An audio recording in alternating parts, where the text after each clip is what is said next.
All right. If you're doing division with a polynomial and you're just dividing by a single term, like we are here, even though we have multiple variables, it's still a single term. My suggestion to you to keep life simple is to just take each part, and I'm not going to expect you're going to do this on every one, but I want you to see what you're doing first before you start speeding ahead. Basically, I'm just dividing each term by 3a, and I'm going to use my exponent rules to help me simplify it. So for instance, I still divide my coefficients like I normally would. 18 divided by 3 is 6.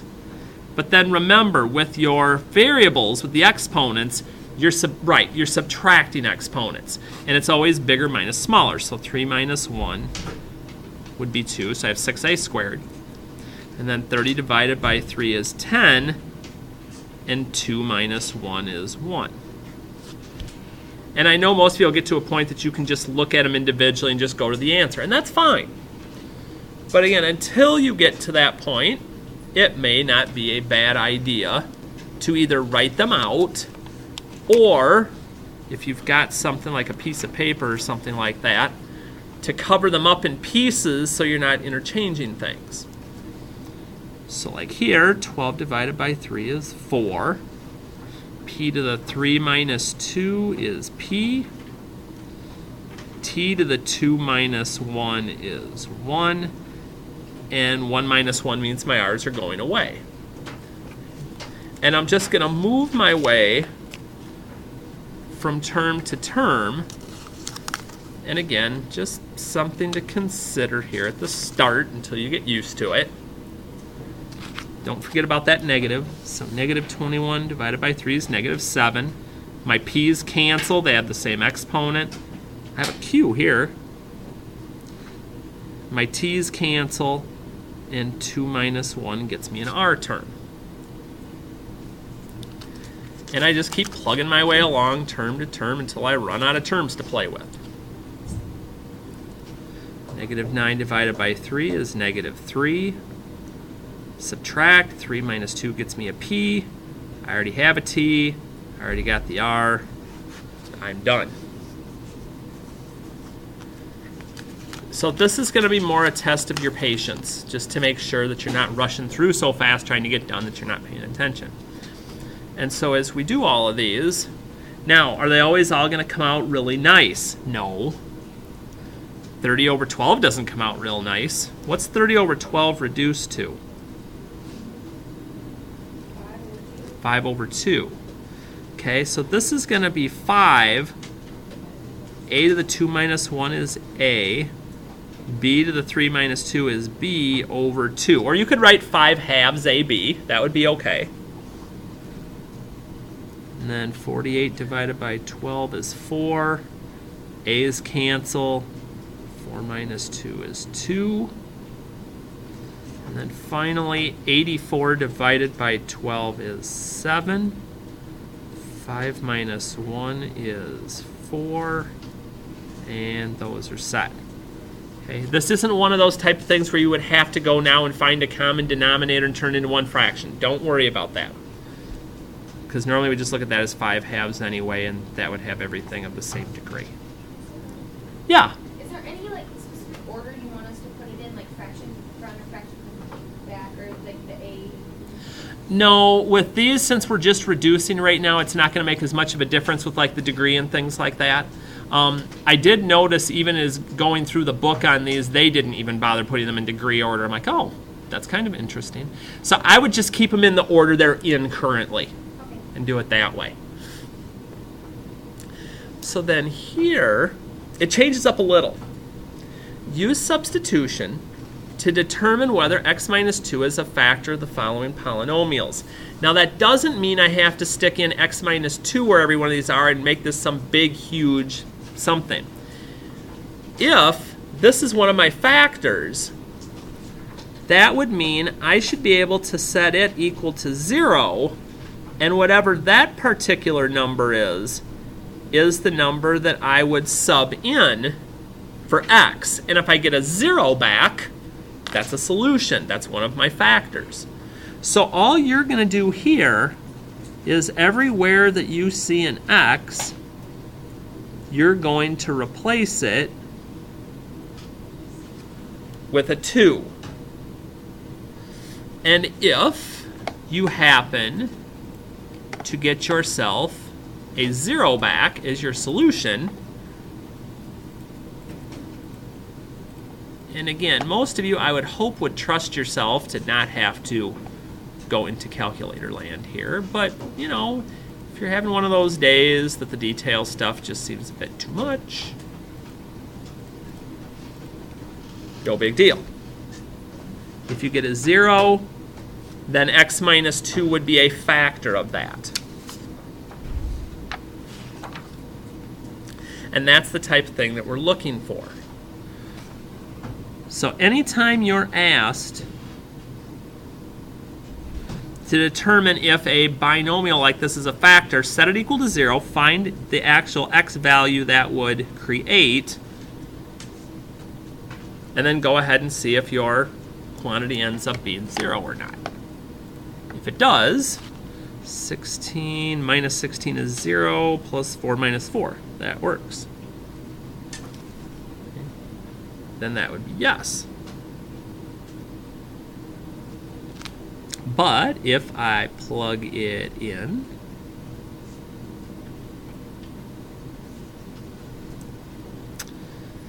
let's see, 8 minus 20 is negative 12, plus 32 is negative 20 plus 2. Yeah, no.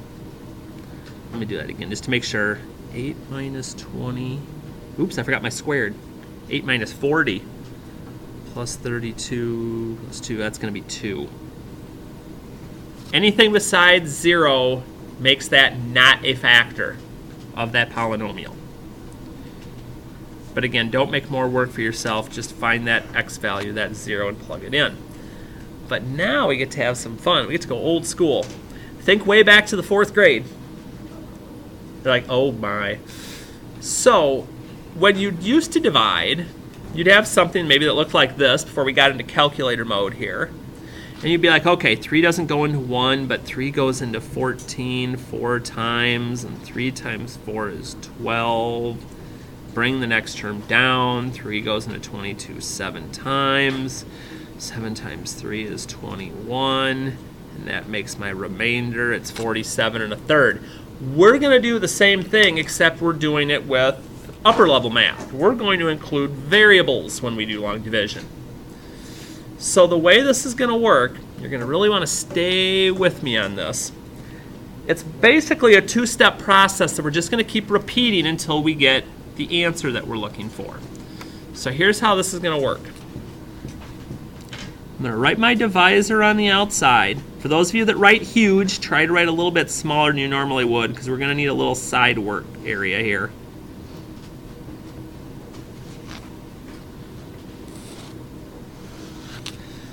So here's how this goes. I'm going to make my little side work area over here. My first job is to take the first number that's being divided by, or the first value, which is x to the 3rd, and divide it by the first term of my divisor. So it's always first and first. Once I find out what that answer is, that's the first part of my answer. Sort of like when we did 3 goes into 14 4 times, that's what we're doing here on this one. The first term that x goes into is x to the 3rd. So then I take that value, that x squared, and multiply it times my divisor. And actually multiply that out. So I'd get x to the 3rd minus, 3x squared. And that value is going to go below what I just did. Sort of like when you do it here, 3 times 4 is 12, you put it underneath. And when you're doing long division, you subtract it. So we're going to do the same thing. Your first terms, if you've done things right, always cancel. X to the 3rd minus x to the 3rd. Okay, they're gone. 2x squared minus a negative, in other words, plus. So negative 2 plus 3x squared is 5x squared, and then I just bring the rest of the terms down. and I start the process over again. So I go back in, I go, okay, so if I start over again, my first term this time is 5x squared, and I'm going to still divide by x. The divide part is never going to change. So I get 5x. That's my next term. Once I've got that next term, just like I did before, I'm going to multiply the 5x times my divisor. So that part's not going to change. And whatever value I get out once I distribute, that's going to go, oops, I forgot my x again, underneath.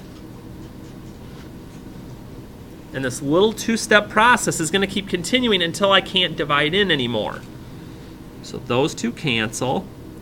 Negative 10 minus negative 15 would be negative 10 plus 15, which is 5x minus 15. I didn't give myself enough room.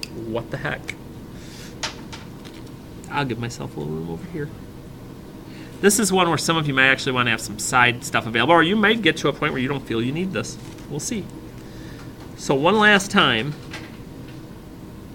5x, still just dividing by x, is 5. And multiply that 5 through by your divisor.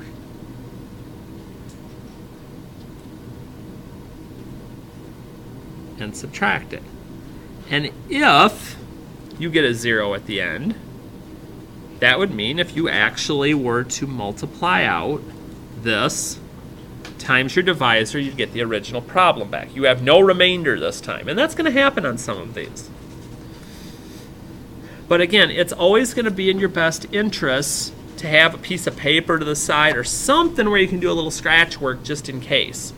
Because again, you get rolling along and sometimes it's that one boo-boo back in the beginning that kind of costs you and makes this tougher than it needs to be. Anything question-wise on that first one? So we're going to play with a few of these here just to make sure we're on the right track. Not yet. Well, we'll see. Some of you are probably ahead of me already. So as always, first term divided by first term. Whatever I get, we put up here. And then whatever that answer from number 1 is, multiply it times your divisor, what you're dividing by, and distribute it through. Because whatever you get there is what you're subtracting. So negative 1x minus 6x is negative 7x. And I start over again. First term, negative 7x. First term, x. That's me negative 7. Distribute that through to my divisor.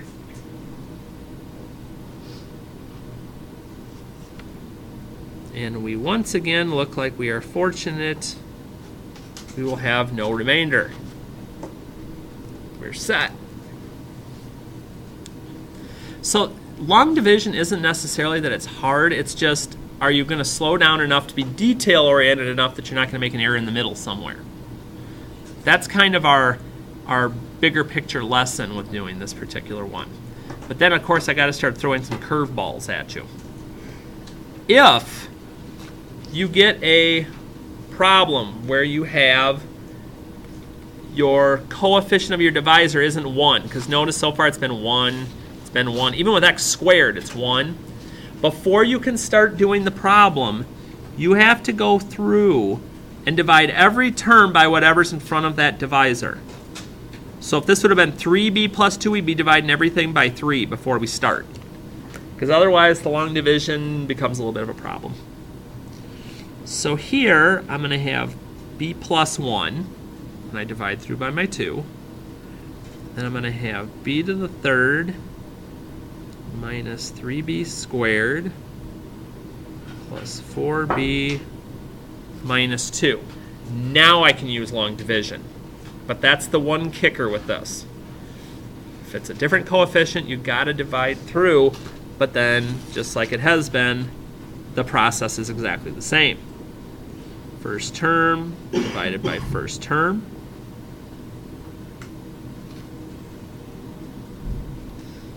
Multiply it through.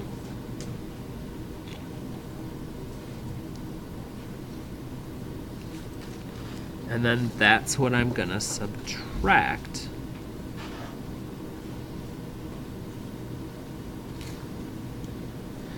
That first term should always cancel if I've done it right when I subtract. Then again, watch your signs. Negative 3 minus 1 is negative 4b squared.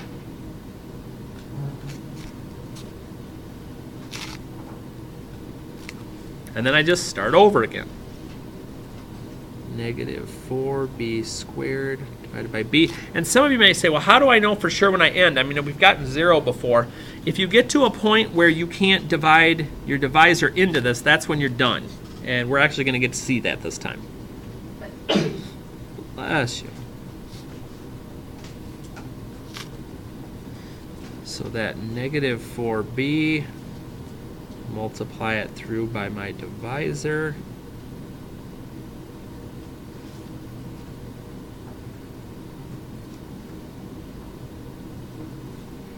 Being careful with my signs, because your initial reaction to this might be, oh, well, those cancel because minus and negatives plus, okay.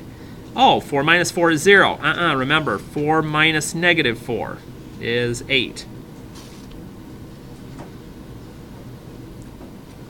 And we can get in there one last, yes, sir? So what if you cancel, are you always going to be able to divide the...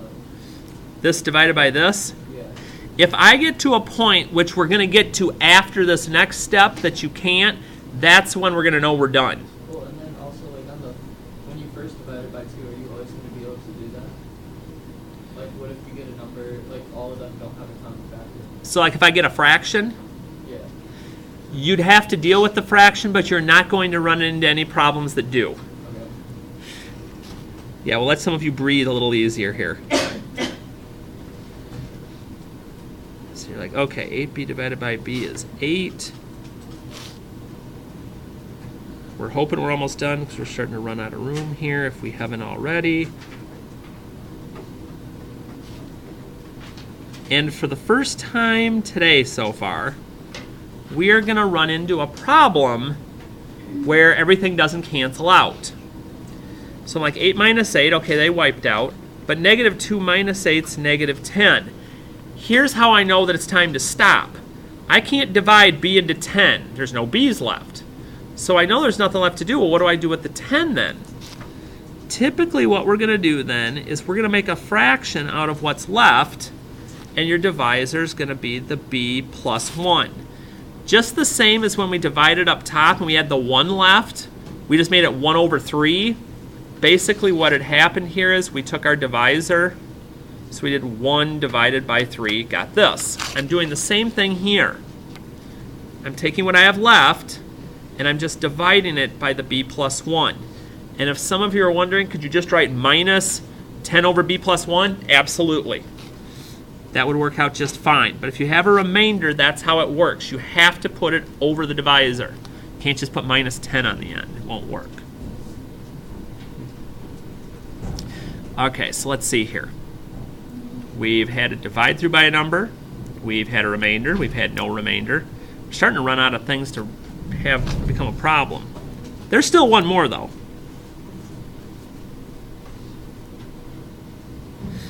What happens when I go to divide and the degree doesn't go down equally each time?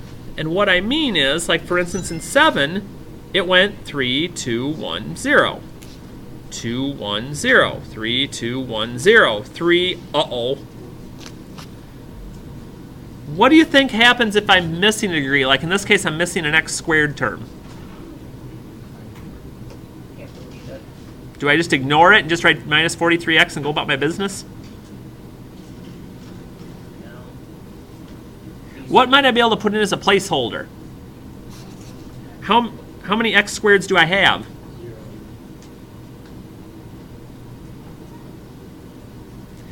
This is what I suggest. I suggest literally putting the 0 in there so you don't forget about it.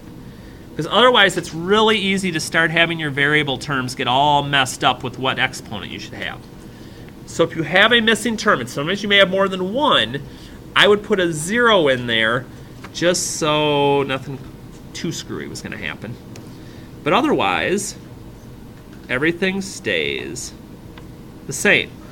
X to the third, even though this is x squared now, that's okay. Get myself an x out. So it's x times that whole divisor. Distribute that x all the way through. Pop that underneath here.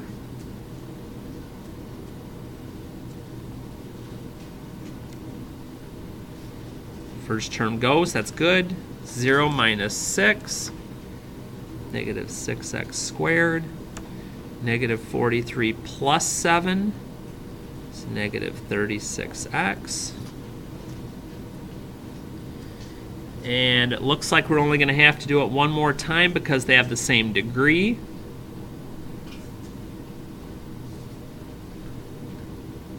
So we've got negative 6. Multiply that all the way through. Let's see if we've got a remainder this time. Not looking like it. Looks like it's the exact same that I have here. Cancel, cancel, cancel. Oops, I forgot to put my minus 6 up here. So I find out that's one of my factors.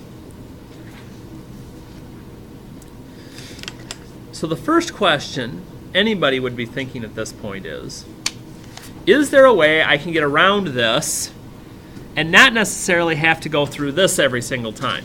Because this gets to be kind of quite a bit of work, actually. So the answer to your question is absolutely there's a shorter way to do it. Why are you showing it? Because again, we want to know several ways to do things. So now, does this mean you can always do it the short way every time? No. Because there's certain times it might come in handy to know the other way. So here's how this is going to work. When you are dividing by a linear expression, in other words, the degree equals 1, like it did on numbers 7 and 8 and 10. Oh no, that's not right. That's, yeah, 7 and 8. Let me take that back.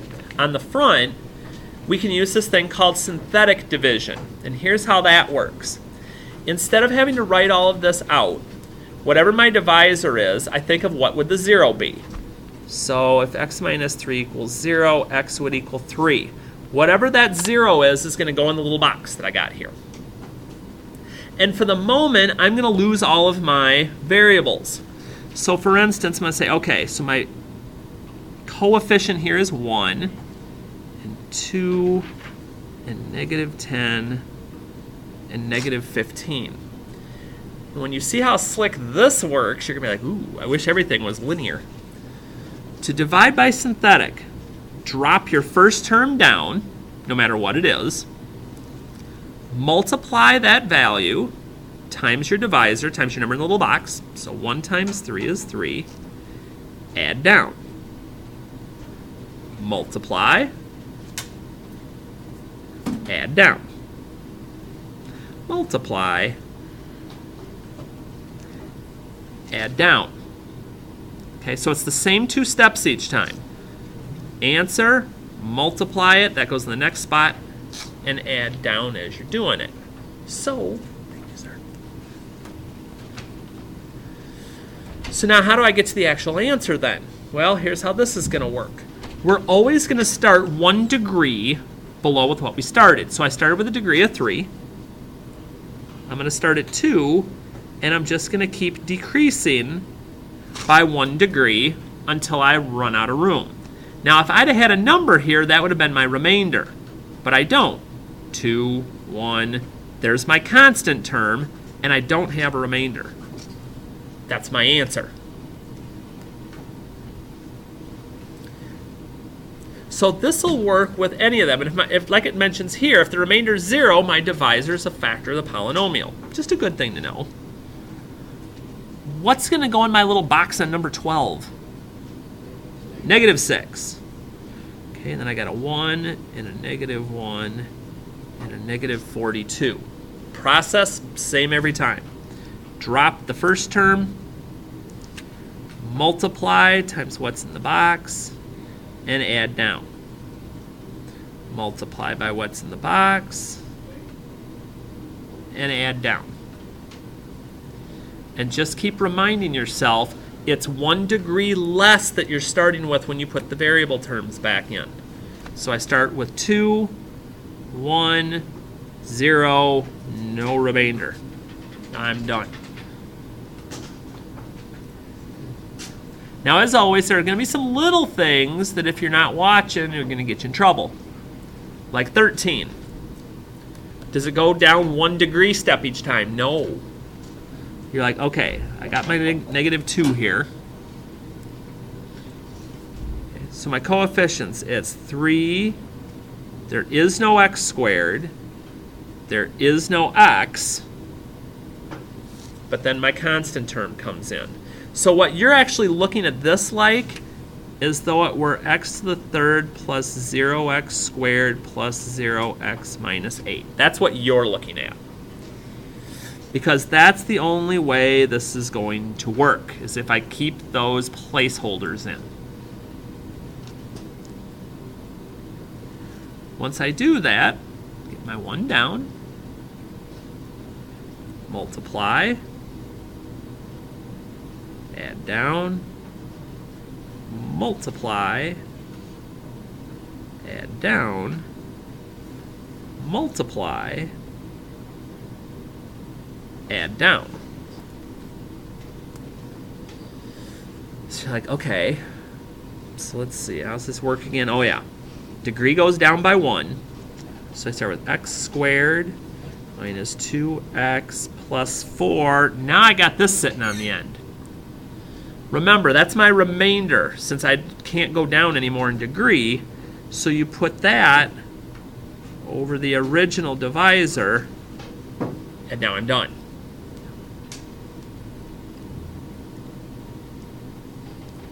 So just to let me see that when I'm doing these, I can get myself into a rhythm. 2, 6, be careful.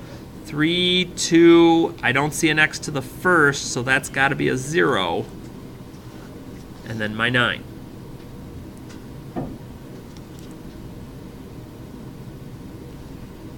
Pull down that first term no matter what it is. Multiply, add down, multiply, add down, multiply, add down. And then again, put your variable terms back in at 1 degree less. X squared, x, constant term, and that last guy's got to be my remainder. Now, if I were doing these with long division, would it work the exact same way? Absolutely. It wouldn't matter which way I did, I'd get to the same answer. So some of you may be like, well, I'm not going to have you do 15 and 16, but I do want to do one thing on 17 just to prove a point here. Again, my coefficient here is 1, and it has to be for me to do it this way. If this were 2 or 3, or if it were something, well, that doesn't matter as much as if it were x squared, x cubed, I can't do it. Only when it's a linear expression that I'm dividing by. So here, switch it. 1, no x squared, no x, and I got my 8. And I run that same thing I've been doing. Multiply and add. Multiply and add, multiply and add. 1 degree lower to start. If there's not a minus there, I need to put the plus in because otherwise it looks kind of silly.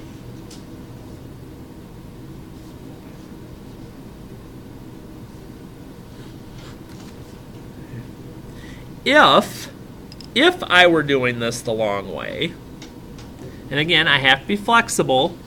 Maybe not always have the same tools in the toolbox for every single problem. I still would put those 0 placeholders in. And then again, I'm just doing a little bit of side work. First term divided by first term. Distribute that x squared through your divisor.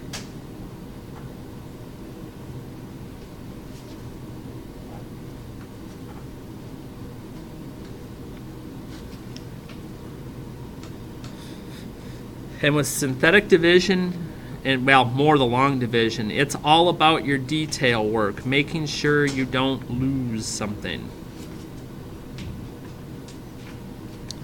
Like, okay, hopefully I think we're only going to have to play this one more time. So 4x squared divided by x will be 4x. And distribute that through. 4x squared minus 16x.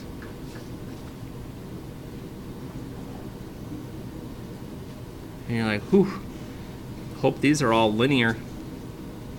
This is already being a pain. I haven't even gotten that far. Oops, and nobody's yelling at me. People need to yell at me. I'm not putting my terms up here. It's kind of bad to do long division and now you worry about getting an answer. That's kind of ridiculous. And then it looks like one last time, because my degrees are still the same, so I'll do my last scratch work over here.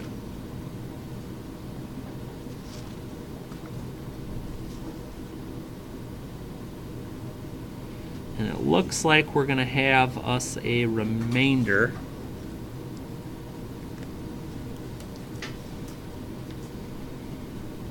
And it looks that way because we already know it by doing it the other way that we're going to have a remainder.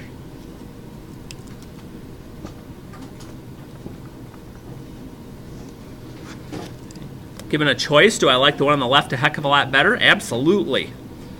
But I need to remember how to do the one on the right in case it's not linear. If I get an x squared or something like that I have to work with.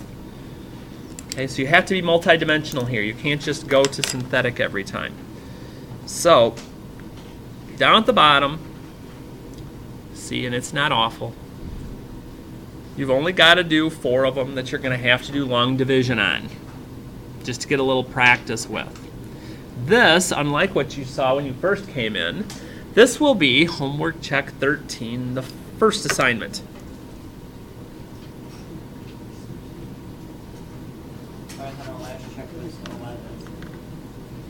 I think it was 12. I'll double check though.